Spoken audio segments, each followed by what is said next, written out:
Now you're watching Gearz. You know, one thing that's always been at the heart of hot rodding is swapping parts from different vehicles onto your project to create a one-of-a-kind vehicle. Now, back when this started, there was no aftermarket. So if you wanted something unique, you found parts in a junkyard and then tried to figure out how to blend them into your project. This led to some very interesting creations. Some good, some not so good.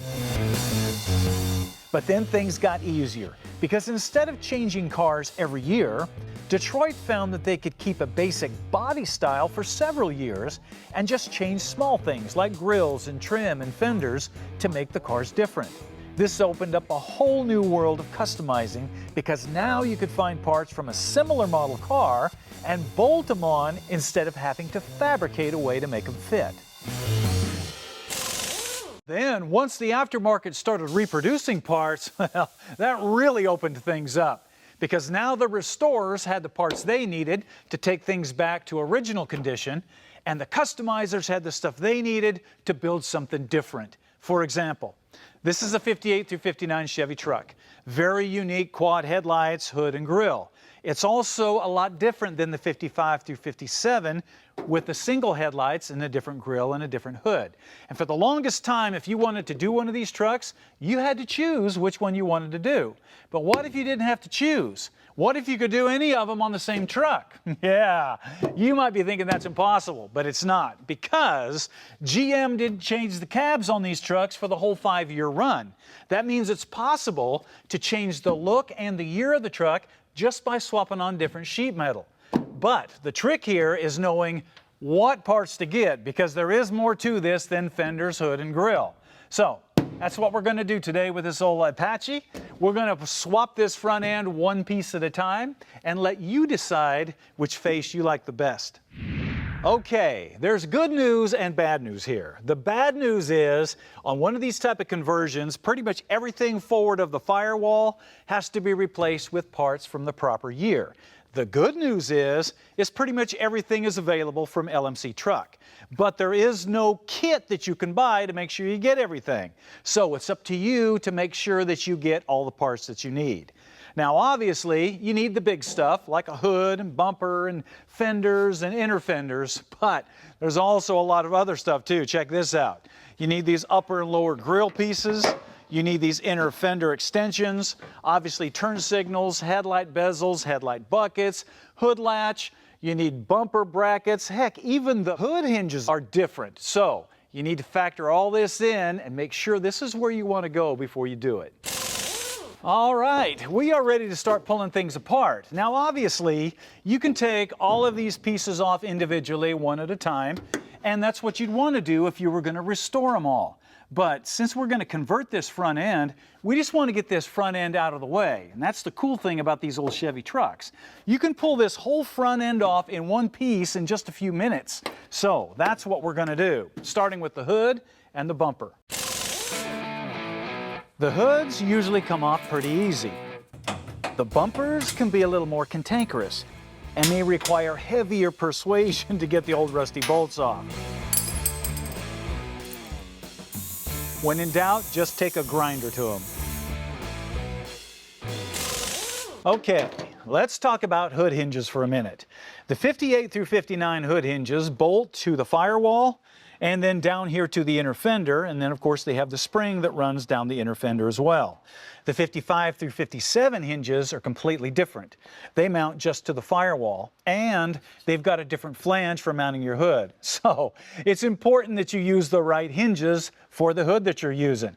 Now, original replacement hinges are available from LMC Truck for any of the body styles, or you can step up and get these really nice billet aluminum scissor hinges. These are great for resto mods or hot rods. But whichever way you go, gotta match up the hinges to the hood. Now, the next question, how do you get that spring on and off of here? Now, a lot of guys will take some sort of pry bar and get in there and do crazy stuff, and that usually ends up with a trip to the hospital. It only hurts when I point. Another much safer approach is to take a piece of square tubing and then slide it on the end of the spring. The only problem with this, notice that when you put pressure on the tubing, It's actually fighting the body of the spring. So I have found that if you cut a notch in the end of the tubing, now you can slide it on and catch the end of the spring, and the piece of tubing lays right in beside the body of the spring. Now all you have to do is clamp the hinge so it won't collapse, and then push on the tubing to remove the spring. Installing the spring is just as easy.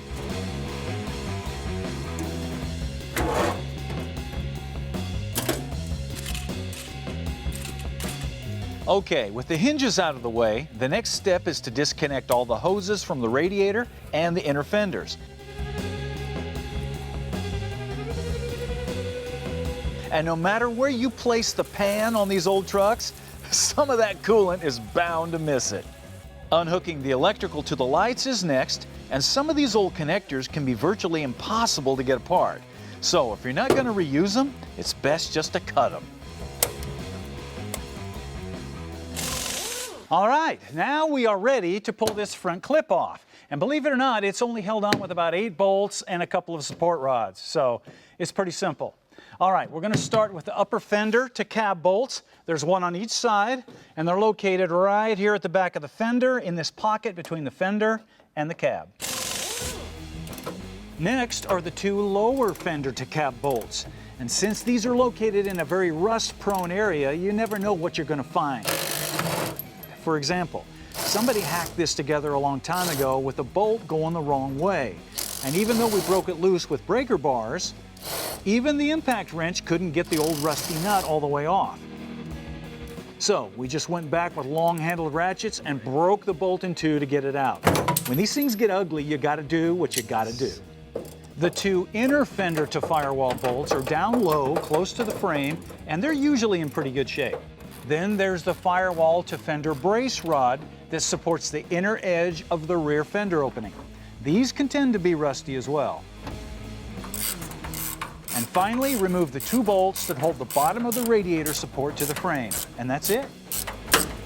Now, if you've done it right and there are no hidden wires still connected, you should be able to wiggle the rear of the fenders to break all the old seals loose along the firewall. And once that's done, grab a couple of guys to help you and walk the whole front clip forward off the frame.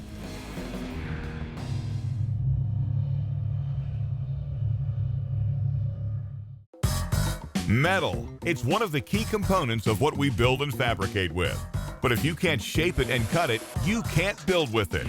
For over 50 years, Woodward Fab has been supplying the tools and technical advice to get the job done right. Bead rollers, brakes, shears, tubing benders. You'll find what you need whether you're a professional metal worker or just starting out. Woodward Fab, shaping metal since 1966.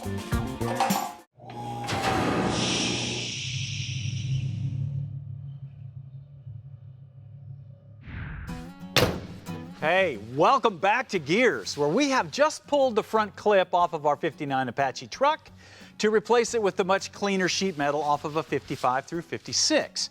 Now, the first step with any front sheet metal replacement is to make sure that your doors are aligned and your cab mounts are new, because everything forward of the firewall aligns off of the doors and the cab. So if those aren't right, you're just going to be chasing your tail. Also, any rust or damage in the fender mounting areas has got to be addressed as well.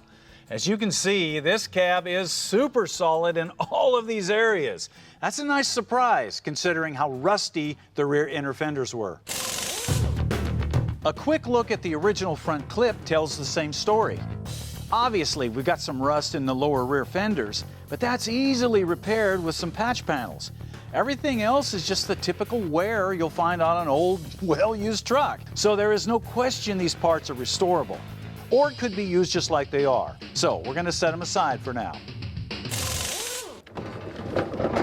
Okay, now we are ready to start fitting some new sheet metal. And this process is a lot different than restoring old sheet metal, because the focus here is disassembling everything, getting rid of all the old rust and paint, and putting it back together. Putting on new sheet metal is completely different, because this is not going to just bolt together and fit perfectly out of the box. It's up to you to make it fit. So that's what we're going to do, starting with this core support from a 55 through 57.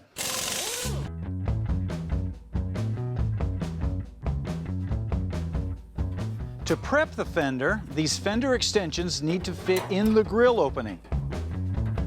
Be prepared to do some metal working on the flanges as well as some cutting, grinding, and filing to get everything to fit right.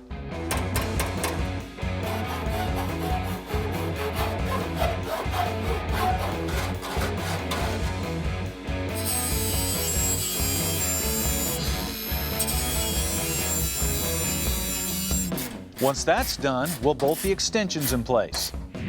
The next step is fitting the inner fender. And just like these extensions, fitting the inner fender is much easier while the fender is off the truck. Once again, the goal is to get the holes and the flanges to line up. Okay, with the fender assembled, now you can set the whole assembly into place. Now, the trick to making this fit right is a delicate balancing act between the upper and lower fender mounts, the inner fender, and the core support. So, be prepared to spend some time here. You'll probably have to take the fender off 2 or 3 times to get it right. Like I said before, the LMC parts are good, but just like with any replacement parts, it's up to you to spend the time to make them fit right. Now, the end result of all this fitting is to get a consistent gap between the fender, the door, and the lower rocker. That's why you want to have the door aligned first, because this becomes your reference point for everything moving forward. As you can see, this is starting to look really good. Of course, once you're happy with the fit of the fender over there, you get to move over to this side and do exactly the same thing. And every time you add another piece to the puzzle, it gets a little more challenging because they all have to work together, which means you might need to remove that fender or that core support to grind on it or drill it or modify it because it's affecting the way this fender's fitting. So obviously this can be pretty time consuming, but if you take your time, you can do it.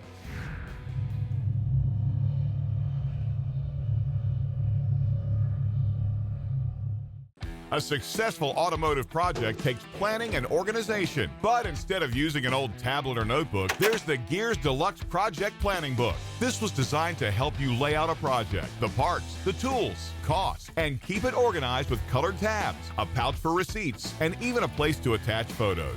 If you decide to sell the vehicle, it serves as a complete history of what's been done. If you have a project or plan on starting one, the Gearz Project Planning Book is the best way to lay it out and make it happen.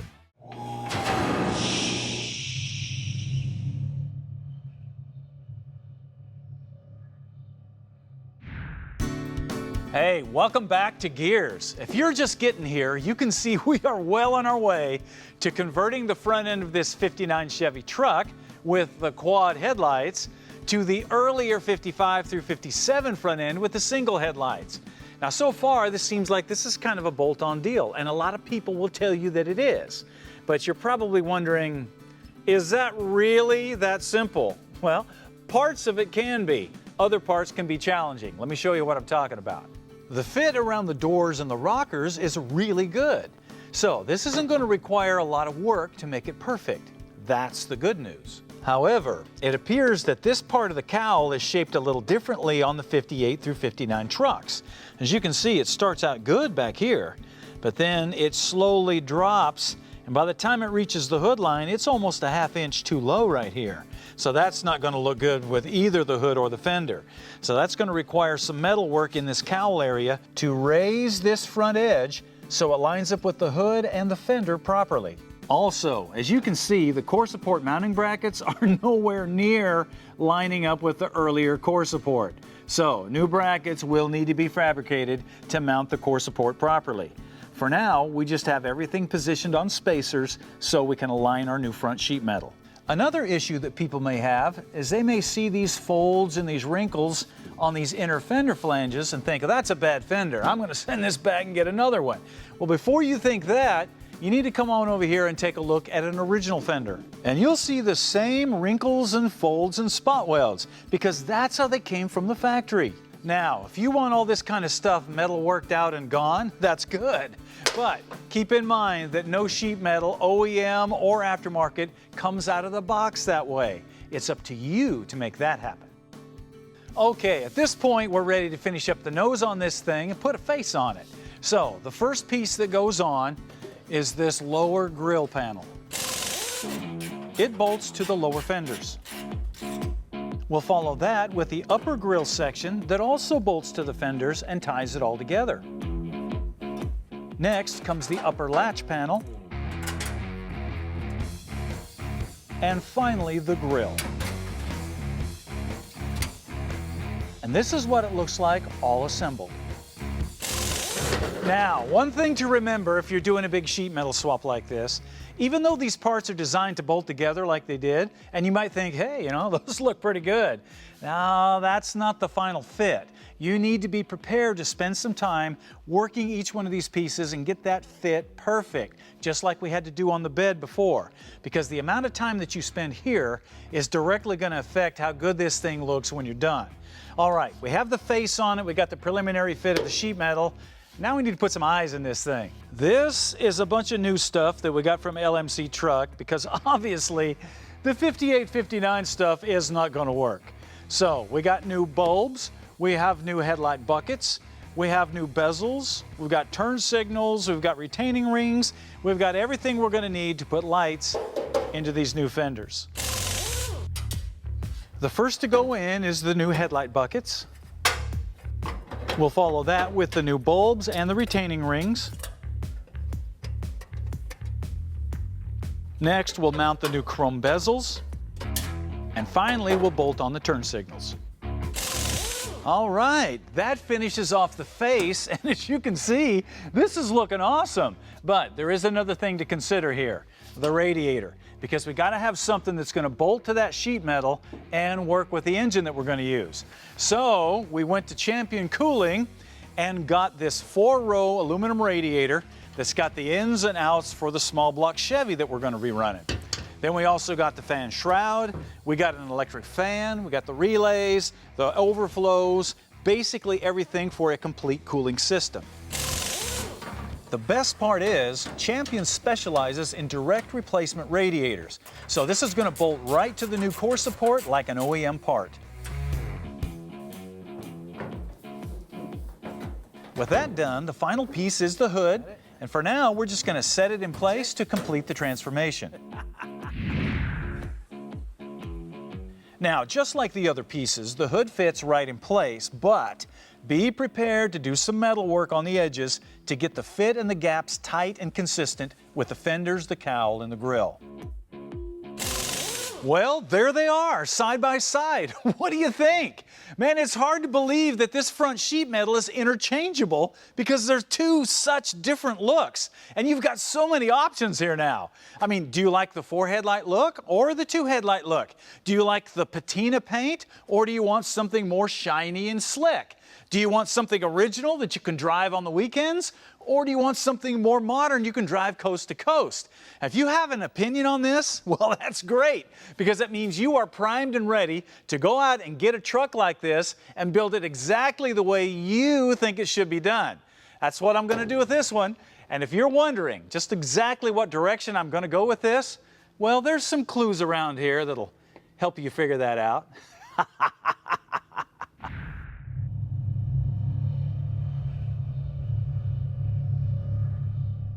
If you like cars, if you like coffee, you're gonna love Gearz coffee cars. Because in each pack, you'll find a special blend of rich, robust coffee to get your blood pumping, as well as a collectible cartoon sticker and matching photo card of some of the wildest vehicles Stacey has built or featured over the years. Collect the whole series and be sure to keep an eye out for the ultra-rare Strange Brew card that are added to random packages to keep things interesting. It's Gearz coffee cars, the best bean on the car scene.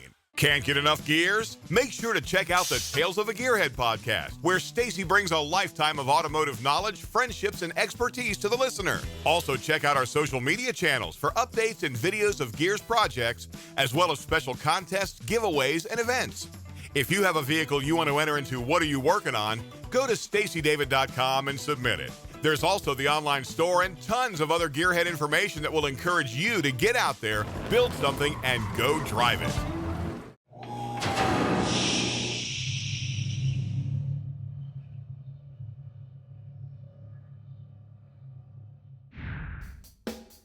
What are you working on?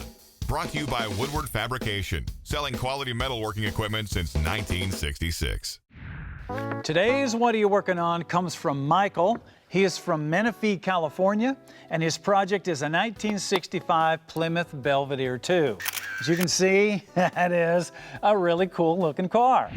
Now, the thing I like about this project is it shows all the different levels or stages that a project can go through when it's owned by a hot rodder like Michael. So it started out, as you saw, all original. He could have left it right there and just had fun with it, but oh no.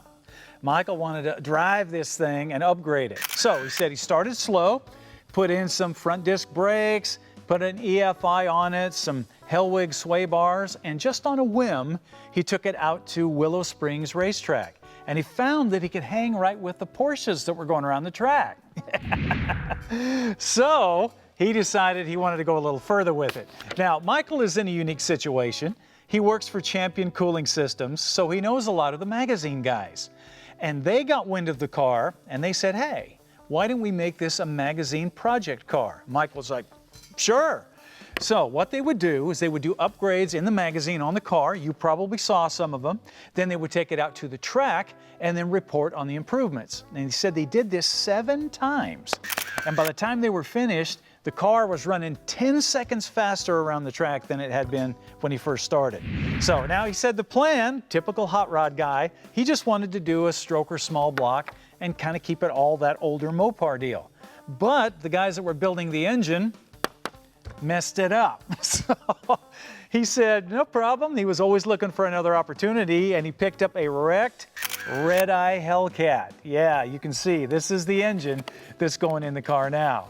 But Michael, what a great project, man. You just kept moving forward with it, and it shows you can have a lot of fun with these cars if you want to do some modifications to them. Great job. So to recognize your project, Michael, we are going to give you one of these super bead rollers from Woodward Fab. This is a manual bead roller, comes with a whole bunch of dies, so you can do some metal work when you have a mind to. Also, we're going to give you one of these fender covers so you can protect that paint on that car when you're working on it. Then we're going to give you one of these deluxe project planning books. You are going to need this for all the stuff that you have done to that car. This will keep track of it. Then we're also going to give you some Gearz coffee cars so you can enjoy some coffee while you're working and see what collectible sticker is inside. And then finally, we're going to give you a Sergeant Rock diecast. Now, for the rest of you guys, if you want to get in on this and get your projects featured on the show, you got to send them to us. Go to our website, go to Gearz Nation, and submit it into What Are You Working On? The website's also the place to find out more information on any products you may have seen on the show, any Gearz merchandise, and how to join Gearz Nation. Also, make sure you check out our social media. That's Instagram, Facebook, TikTok, YouTube, all at Official Stacey David. YouTube is also the place to view all of your favorite Gearz episodes, as well as the Gearz Restoration Series and our full project builds that follow a project from beginning to end. And finally, if you're a radio person, be sure and check out our podcast, Tales of a Gearhead. All right, that wraps it up for us today, which means it is time for you to get out there and start turning some wrenches. It can be an original project, it can be a hot rod, it can be a bicycle, it doesn't matter. Just get out there and start working on something. We'll see you next time.